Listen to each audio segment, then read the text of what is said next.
I'm Ryan, 27 years old, and I've spent most of my life trying to prove to my family that I can handle things on my own. They mean well, at least. That's what I've always told myself. But their version of love has always come with a level of control that borders on suffocating. Every decision I've made, big or small, has been met with skepticism, unsolicited advice, and in some cases, outright interference. It hasn't helped that my past hasn't exactly been smooth. I've had my fair share of failures, lost jobs, a business venture that crashed and burned, and a relationship that ended in a way that left me questioning everything. But I've never stopped trying. And now, after years of struggling, I'm finally in a place where I feel like things are looking up. I have a stable job that pays well, an apartment that I'm proud of, and for the first time in a long time, a relationship that actually makes me happy. Of course, my family doesn't see it that way. To them, I'm still the kid who makes bad choices, the one who needs to be guided, corrected, and when necessary, saved from himself. They never say it outright, but their actions make it clear. Every time I share good news, it's met with forced enthusiasm and a thinly veiled, "Are you sure this is the right thing for you?" I should have known something was off when my mom called me 3 times in one day, insisting I come over for dinner. I told her I was busy, but she wouldn't drop it. Then my older brother texted, saying I should be home at a decent time. That was weird. Nobody ever just dropped by my place unannounced, but something in his message made it sound like they were planning to. When I got home that evening, I walked in to find my entire family sitting in my living room. My parents, my 2 older brothers, and my younger sister. They weren't just visiting, they were waiting for me. The air in the room was thick, the kind of silence that makes your stomach twist before anyone even says a word. My mom was the first to speak, her voice carefully measured like she was about to deliver bad news. She started by saying they were worried about me, that they had been talking amongst themselves, and decided that it was time to step in before I ruined my life any further. I was still standing by the door, completely caught off guard, when my dad pulled out a folder and slid it across the table. Inside were job details, an offer from a company I'd never heard of, arranged through a family connection. I barely had time to react before my brother chimed in, saying they had already spoken to my landlord and arranged to cancel my lease. My mom, smiling like she had just done me the biggest favor in the world, told me not to worry because they had already put a deposit down on a house closer to them. "You'll be so much better off there," she added, as if my opinion didn't even factor into this decision. I looked at them, trying to process what was happening. It didn't stop there. My mom went on to explain that she had set up a date for me with someone she thought was a better fit, someone with a more stable background. At first, I thought I misheard her, but no, she meant it. She had gone behind my back and tried to arrange a relationship like we were living in another century. Then came the final blow. They admitted they had been monitoring my expenses. My dad, arms crossed, said they had been keeping track of my financial habits and had even made some adjustments to my budget to help me manage my money better. I didn't even know what that meant, but it didn't matter. I had heard enough. My girlfriend, who had come over a little later, walked in just as they were talking about the better-suited match. She froze, listening for a moment before stepping forward, her face unreadable. "Did you know about this?" she asked me, her voice sharp. I barely got a word out before my mom answered for me, insisting that they were only trying to do what was best. That's when my girlfriend turned to me, waiting for my response. I could feel my anger building, but I knew that if I let it out now, it would only prove them right in their minds, that I was irrational, impulsive, incapable of making smart choices. But I wasn't going to stand there and let them bulldoze my life. I told them, firmly but clearly, that they had crossed a line, that I was an adult, and I didn't need them making decisions for me. My mom looked hurt. My dad shook his head, as if I was being ungrateful. My siblings, they just sat there, quietly agreeing with our parents. I didn't wait for them to try to argue. I grabbed my keys and walked out. I needed space. I needed time to think. My phone started buzzing almost immediately. First my mom, then my dad, then my sister. Some messages were apologetic, others were just doubling down, trying to make me see that they were only doing this because they loved me. I didn't respond. I didn't know what to say. But one thing was clear, I wasn't going to let them control me anymore. I ignored their messages for the first few days. Calls, texts, voicemails, it didn't stop. My phone was constantly lighting up with missed calls from my mother, my father, and even my siblings. The group chat was a mess, filled with messages swinging between guilt-tripping and outright frustration. I wasn't ready to deal with them. Not yet. Then, early in the morning on the 3rd day, someone started banging on my apartment door. It was too early for deliveries, and I hadn't invited anyone over. The knocking didn't stop. I looked through the peephole and saw my mother standing there, her face streaked with tears, gripping a tissue in one hand. I didn't open the door. She knocked again, calling my name, her voice breaking between words. She kept saying she was only trying to help, that she did everything out of love, that I was shutting out my family over a misunderstanding. I stood there listening. She wasn't leaving. When she started saying she would wait all day if she had to, I finally opened the door. She stepped inside before I could say anything, looking around my apartment like she was checking to make sure I was really okay. Then she started talking, fast. She kept saying she had done everything for my own good, that I was throwing away an incredible job, a better home, a more stable future. She wasn't just upset, she was panicked, like she truly believed I couldn't make it without them. I told her, as calmly as I could, that she had gone too far, that she had no right to interfere in my life like this. Her face crumpled, and she started crying harder, saying she only wanted to fix things before I made more mistakes. I didn't argue with her. I just told her she needed to leave. She looked genuinely shocked, like the idea of me refusing to back down had never crossed her mind. Not even an hour later, my father called. His voice was sharp, controlled. He didn't ask how I was or if I was okay. He went straight to telling me that I was being selfish, that I was throwing away a once-in-a-lifetime opportunity, that he and my mother had sacrificed so much for me, and this was how I repaid them. He accused me of humiliating my mother, of making her cry, of breaking her heart. I didn't say much, I just listened. Then, before hanging up, he told me that this was my last chance to do the right thing. After that, I called my landlord. I needed to know if my lease was actually in jeopardy. He confirmed that my parents had in fact tried to cancel it. They had even gone as far as trying to transfer payments to a new place. But legally, they couldn't do anything without my approval. My lease was still secure. My apartment was still mine. Then another call came in, this time from the company my parents had set up the job with. The hiring manager sounded confused. He said my father had told them I was eager to start, but they hadn't heard from me. I told them the truth.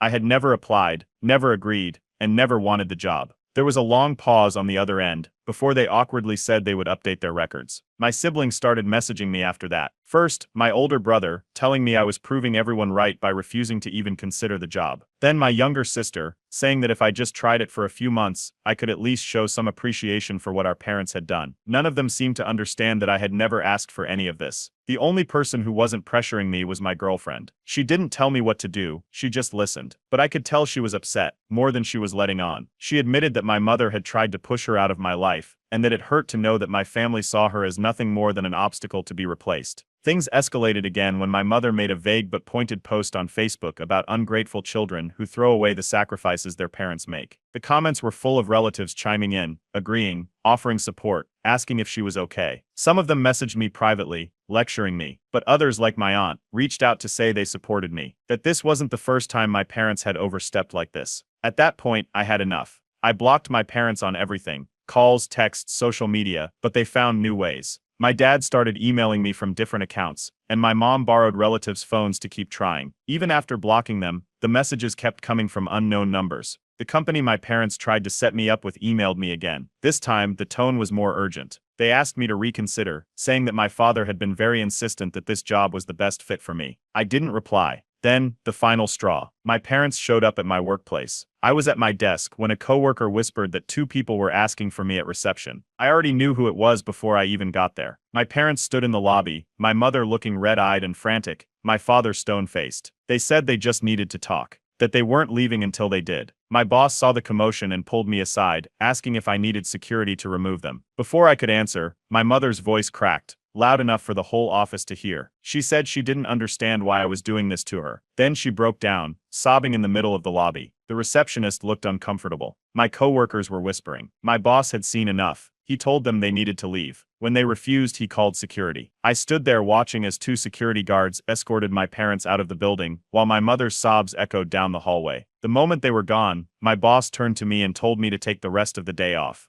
I walked out, phone buzzing in my pocket again, more messages, more missed calls, more chaos. This wasn't over. HR called me in the next morning. My boss wasn't there this time, just the head of human resources sitting behind his desk, tapping his fingers on the armrest. He told me, in the most professional way possible, that my personal issues had no place in the office. What happened yesterday was unacceptable. My parents causing a scene in the lobby put me in an awkward position, but it also put the company in an awkward position. This was my formal warning. If anything like this happened again, there would be consequences. I assured him it wouldn't, but as soon as I left that meeting, I knew things weren't over. My parents had made it clear that they weren't stopping anytime soon. Later that day, my aunt, one of the only family members on my side, called my parents directly. She told them they had gone too far, that they had embarrassed themselves, and that if they had any respect for me, they would back off. My parents didn't take it well. They told her she didn't understand, that they had only been trying to talk, and that I was the one overreacting. My mother doubled down, saying I was choosing to be difficult just to hurt them. That same evening, I got an email from my landlord. He informed me that someone had called, pretending to be me, and tried to cancel my lease again. At first, my parents pressured me through messages and phone calls. When I ignored them, they escalated, calling my landlord to inquire about my lease. At first, they only asked about moving dates and renewal terms, but when the landlord refused to discuss it, they tried to cancel the lease outright. Fortunately, he called me to confirm before making any changes. I told my friend about what had happened,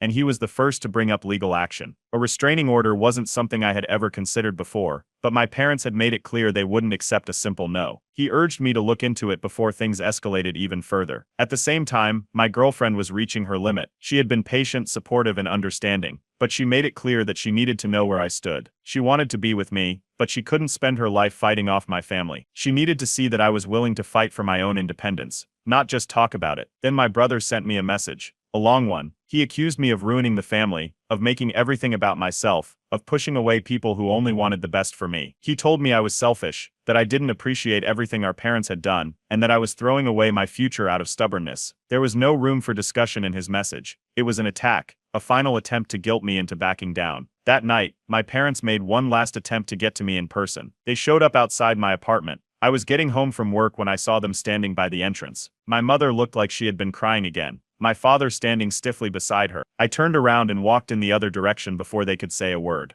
I wasn't going to let them ambush me again. Later, my neighbor knocked on my door. He told me my parents had been asking people in the building about my schedule, what time I left for work, when I usually got home, whether I had visitors. He warned me that they were trying to figure out the best way to catch me off guard. That was it. That was the moment I knew I had to do more than just ignore them. The next morning, I went back to HR. I explained everything, how my parents had shown up unannounced, how they had tried to manipulate my employer, how they had been asking people in my building for information about me. HR took it seriously. They flagged my account in the system, making sure my parents couldn't contact the office again. If they tried to show up, security would be called immediately. Then I scheduled a consultation with a lawyer. I needed to know what my options were. He explained that while a restraining order was possible, there were other legal steps I could take to prevent my parents from interfering in my life, blocking them from accessing any of my financial information, making sure they couldn't impersonate me to tamper with my lease, and ensuring that any further harassment could be documented. By the time I got home, my girlfriend was waiting for me. She wasn't angry, but she was firm. She told me she loved me, but if I didn't take real steps to set boundaries, she wasn't sure if she could stay in this relationship. She needed to know that I could stand up for myself, not just react when things got bad. That night, I got one final message from my mother. She told me that if I didn't come home and make things right, they would have no choice but to remove me from the will. She said I was walking away from everything my parents had built, everything they had planned for me, and that once I was cut off, I would regret it. I blocked her.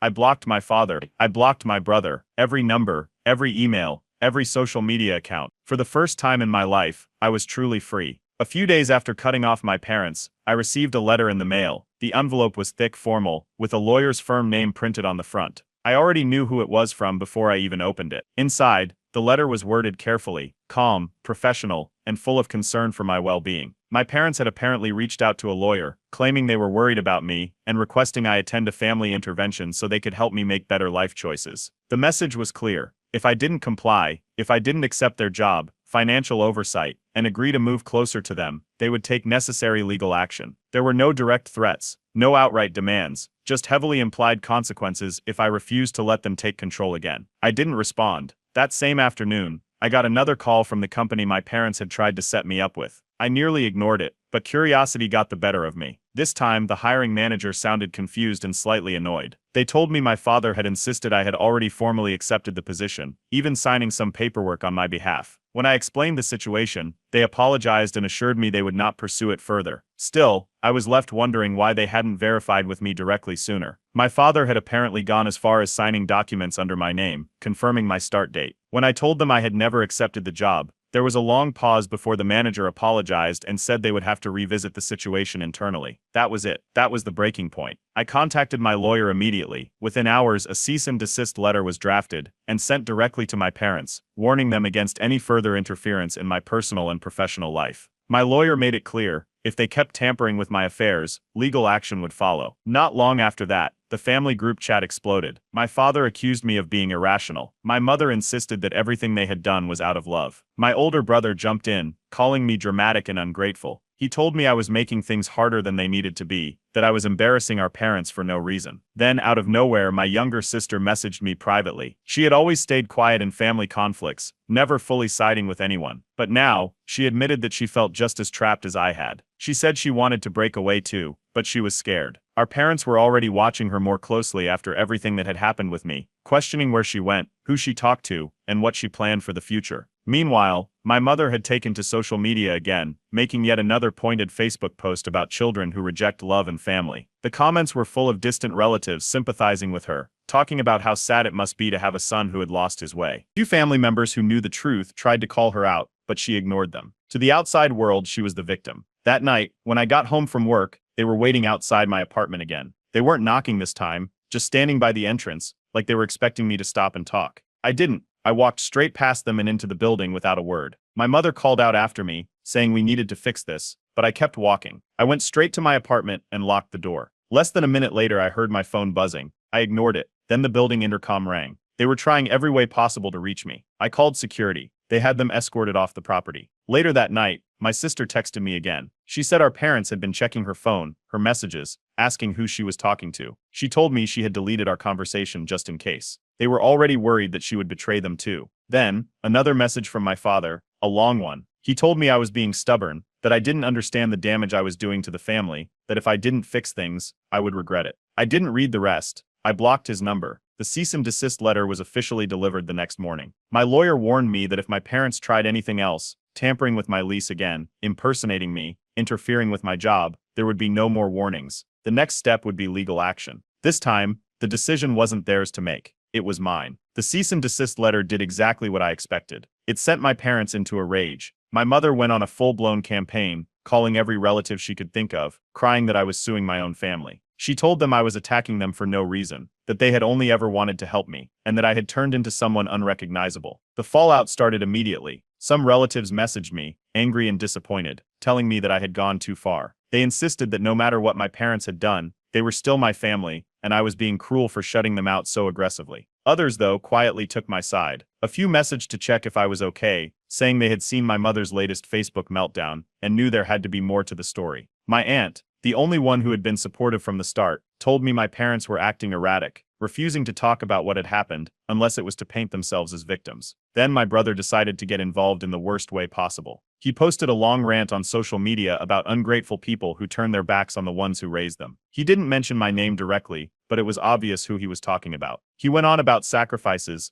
about family loyalty, about how some people were so stubborn that they would rather burn bridges than accept help. The comments were full of mutual friends and distant family members agreeing with him, some even reaching out to tell me to fix things before it was too late. Meanwhile, I officially closed the chapter on the job my parents tried to force me into. I contacted the company, formally declining the offer and making it clear that I had never authorized my father to accept on my behalf. I warned them that any further misrepresentation would result in legal action. The hiring manager was apologetic and assured me my file would be updated. A few days later, another letter arrived from my parents. This time, it wasn't from a lawyer. It was from them directly. The wording was cold, formal. They stated they were deeply disappointed in my choices, and as a result, were cutting me off from any future financial assistance. It was supposed to be a final punishment, one last way to remind me that they still had power over me. Except they didn't. I had been financially independent for a while now. Their cutting me off meant absolutely nothing. Then, things took a turn with my younger sister. Late at night, she messaged me again. She said she had tried to leave home. She packed her bags and everything, but my parents caught her. They took her phone for hours, lectured her, and made it clear that she wasn't allowed to leave. She told me she felt trapped, but she was scared of what would happen if she pushed back too hard. I told her to wait, to stay under the radar until she was legally able to leave without them stopping her. She agreed, but something about the conversation unsettled me. Then, just like that, my parents went silent. For days, after all the chaos, all the fights, all the attempts to control me, they suddenly stopped trying to reach me. No more messages, no unexpected appearances, no late-night guilt tripping. The silence was almost worse than the constant harassment. I knew it wasn't over. A few extended family members reached out, telling me that my parents had been acting strangely. They weren't talking about what happened anymore, just dismissing any questions with vague responses. It was clear they were planning something, but nobody knew what. Then my brother blocked me on everything, completely cut me off. I wasn't surprised, but it still confirmed what I already knew. He had fully sided with them. Not long after that, a letter arrived. This time, it wasn't a legal threat or an ultimatum. It was handwritten, From my mother. She wrote that she regretted everything, that she missed me, that she wanted to make peace. The wording was careful, measured, like she was testing the waters to see if I would fall for it. She said she just wanted to talk, that she understood things had gone too far, and that we could find a way to fix things. I didn't respond. Then my aunt called me with a warning. She told me that based on what she had heard, she suspected my parents might have hired someone, a private investigator or something similar, to check on me. They were desperate for information, trying to find out what I was doing, where I was going, and who I was talking to. That same day, I ordered security cameras for my apartment. I wasn't going to wait for them to show up again. The silence from my parents continued, but it didn't feel like peace. It felt like the calm before the storm. I was locked out of my bank account. I noticed it one morning when I tried to log in and got an error message saying my password was incorrect. At first, I thought it was a simple mistake. Maybe I had typed it wrong, but after a few more failed attempts, I reset my password. That was when I saw the alert, a security warning about a failed attempt to change my login credentials from an unfamiliar device. I called the bank immediately. They confirmed that someone had tried to gain access to my account. Since my parents used to help manage my finances years ago, they still had some outdated security details, which they used to attempt fraudulent access. Fortunately, the bank flagged the activity and locked my account before they could succeed. Luckily, they had flagged it as suspicious activity and locked my account before any real damage could be done. I already knew who it was. The bank started an investigation, marking it as attempted fraud. I contacted my lawyer right after that, and within an hour, I had filed an official police report. Everything needed to be documented. If my parents thought they could still control my life, they were about to learn just how serious I was about cutting them off. Later that day, an email showed up in my inbox. It was from my mother. She admitted they had tried to access my bank account, claiming it was for my own good. Since they still had access to some of my old banking information from years ago, they had managed to answer a few security questions, but the bank flagged their activity before they could make any transfers. She claimed they were just trying to ensure I wouldn't make any irresponsible financial decisions. She didn't apologize. She didn't even acknowledge that what they did was illegal. That was it. My lawyer escalated the cease and desist, making it clear that if they interfered financially again, criminal charges would follow. No more warnings. No more second chances. Then my sister texted me. She told me my parents were blaming her for everything. They accused her of corrupting me, of turning me against them. They were watching her even more closely now, monitoring who she talked to, and limiting her access to the internet. She told me she felt trapped. I told her to hold on. She only had a few more months before she turned 18. When the time came, I promised I would help her leave. A few hours later, my phone filled up with voicemails from my mother. She was sobbing, talking about how the stress I had caused was ruining her health. She mentioned hospital visits, doctors' concerns, and how she wasn't sure how much longer she could take this. It was a guilt trip, a last-ditch attempt to make me feel responsible for what they had done to themselves. I didn't respond. Then the legal notice arrived. My parents were attempting to challenge my financial independence, claiming I was making reckless decisions and petitioning for a financial conservatorship. My lawyer assured me that such cases rarely succeed unless there is evidence of severe mental incapacity or financial mismanagement, neither of which applied to me. If this went through, they would have control over my finances, my medical choices, everything. I called my lawyer immediately. He told me to stay calm but take it seriously. He explained that while it was difficult for parents to gain guardianship over a competent adult, it wasn't impossible. If they were willing to go this far, they would likely try to present false evidence, twist past mistakes, and make it seem like I was incapable of managing my own life. Then, out of nowhere, my brother messaged me. After weeks of ignoring me, he suddenly wanted to talk. He told me I was making a mistake, that this was getting out of control, and that I should just come home and fix this. He didn't acknowledge anything they had done, no mention of the fraud, the stalking, or the legal threats. To him, I was the one who had taken things too far. I didn't reply. Meanwhile, my mother was ramping up her public smear campaign. More cryptic Facebook posts about her lost son and how he had been brainwashed into abandoning his family. Relatives were sharing them, commenting about how tragic it was. A few even reached out to me directly, demanding to know why I was treating my parents so badly. Then the police called. They confirmed that my parents had been flagged for attempted financial fraud. The investigation was still ongoing, but it was now officially on record. If they tried anything again, it wouldn't just be a warning, it would be criminal charges. That was the final line. I contacted my lawyer to prepare for full legal no contact, not just a cease and desist, not just blocking their numbers, a legal permanent boundary that would ensure they could never interfere in my life again. Because now I knew the truth. They were never going to stop. The bank investigation was complete. The results weren't surprising. my parents were officially identified as the ones who attempted to access my account. They had used outdated personal details from when they still had access to my information, trying to change my login credentials and move money. The bank had flagged it as attempted fraud, and they strongly advised me to take legal action. I called my lawyer immediately. This wasn't just a family dispute anymore, this was a crime. My lawyer contacted the police with the findings, adding the fraudulent bank activity to the existing report. That same evening, I got confirmation that the police had formally questioned my parents. This was no longer something they could brush off as family drama. As expected, my mother reacted the way she always did, by making herself the victim. She called extended family members, sobbing that I was trying to send her to jail. She told them I was out of control, that I was punishing her for loving me too much. Some relatives reached out, begging me to reconsider. Others, the ones who already knew the truth, told me to stand my ground.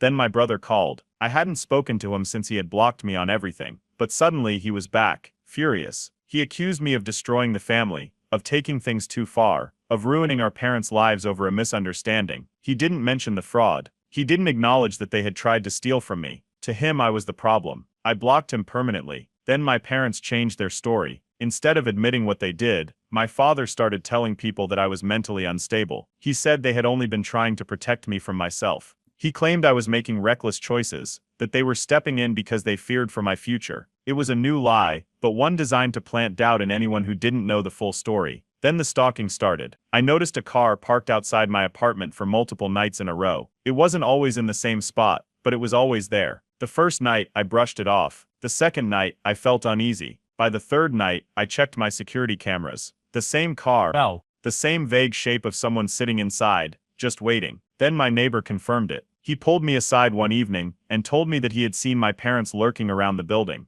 They had asked him questions about my schedule, about whether I was home or not. He hadn't given them any information, but he wanted me to know. That was it. I called my lawyer again. This time, he told me a restraining order might be the only way to stop them. We started preparing the paperwork immediately. Then my sister reached out again. She sent me a message late at night, saying our parents were monitoring her every move. They were making sure she wasn't talking to me, checking her phone when she wasn't looking. She said she felt like a prisoner. That was when my aunt stepped in. She told me that if my sister needed a safe place, she would take her in without hesitation. She had already started making arrangements, just in case. Meanwhile, my girlfriend was growing more concerned. She suggested that we stay somewhere else for a while, just to be safe. I agreed. The way things were escalating, I didn't trust that my parents wouldn't try something even more drastic. Then my lawyer sent the final legal warning. A formal notice was issued to my parents, making it clear, if they continued, I would file for a restraining order. This was their last chance to stop before things became permanent. And then silence. No calls, no messages, no social media rants. For the first time in months they disappeared.